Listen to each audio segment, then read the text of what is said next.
흥미로운 해외 소식을 콕 집어 전해드리는 피커TV입니다. 일본 내에서 아베 내각이 위기를 맞이하고 있는 모습입니다. 이를 급반전시키기 위해 아베 총리가 한 수를 던졌는데요. 어떤 내용인지 알아보았습니다. 아베 총리는 한중일 정상회의에 참석하기 전 23일 국가 간 약속을 먼저 지켜달라고 말하면서 일본의 생각을 제대로 전하고 싶다라고 했습니다. 그리고 24일 오후 관계가 악화된 한국과 약 1년 3개월 만에 다시 정상회담을 진행했습니다. 일본 측은 일본 기업의 배상 명령 판결은 받아들일 수 없다라는 자세를 굽히지 않고 일본 기업에 실제 손해가 나오지 않도록 한국 정부에 요구하고 있는데요. 여기서 일치점을 찾기 어려울 것이라는 견해가 대세를 이뤘고 오랜만에 정상 간 회담이 이루어져서 과연 어떤 진전을 얻을 수 있을지 주목되고 있었습니다. 일본 동행 소식통은 24일 아침 한국이 무슨 말이 나올지 나름이다. 국가 간 근간에 관한 문제이며 일본은 입장을 바꿀 수 없다라고 말하며 쉽게 양보할 수 없는 실정이라 했습니다.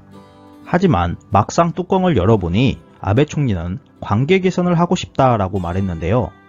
아베 총리는 한일 양국은 서로 중요한 이웃나라이고 북한 문제를 비롯한 안보에 관련된 문제에 대해 한미일의 연계는 매우 중요하다라고 말하며 이 중요한 한일 관계를 꼭 개선하고 싶고 솔직한 의견을 교환하고 싶다고 말했습니다. 예상했던 것보다 다소 부드럽게 나와서 조금 당황스럽기도 했지만 이러한 발언은 지소미아의 중요성과 아베 정권의 지지율 그리고 미국을 의식한 것으로 예측되고 있습니다. 사실 23일 아사히신문이 발표한 전국 여론조사에서 아베 내각의 지지율은 11월 조사 44%에서 12월엔 38%로 6%나 수직 하락했고 지지하지 않는다는 의견은 11월 조사 36%에서 12월 42%로 상승했습니다. 한일 간의 갈등을 잘 해결하지 못하는 것도 문제가 되고 있지만 아베 총리의 벚꽃을 보는 모임의 영향도 상당한 것으로 보입니다. 이 문제에 대해 아베 총리가 충분한 설명을 하지 않았다는 의견이 74%로 나오고 있는 상황이고 더군다나 초대자 명단을 폐기하고 복원할 수 없다라며 답변을 거부하고 있는 상황인데요. 이러한 대응에 납득할 수 없다는 반응이 76%로 나타나면서 아베 내각이 공경에 빠진 모양새입니다. 이와 관련 자민당 의원은 아사히신문에 지역 지원자조차 정부가 거짓말을 하고 있다는 비판이 있다고 말했습니다.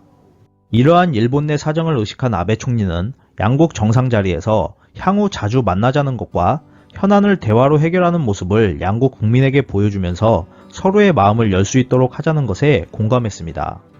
이제 아베 총리가 일본으로 돌아가면 또 어떤 말을 하게 될지 궁금해지는데요. 아베 총리가 항상 외치고 좋아하는 약속을 지키며 양국 간의 화해 모드가 진행될 수 있도록 행동을 할지 아니면 또다시 이중적인 모습을 보여줄지 지켜봐야 할 것 같습니다. 이상 피커TV였습니다.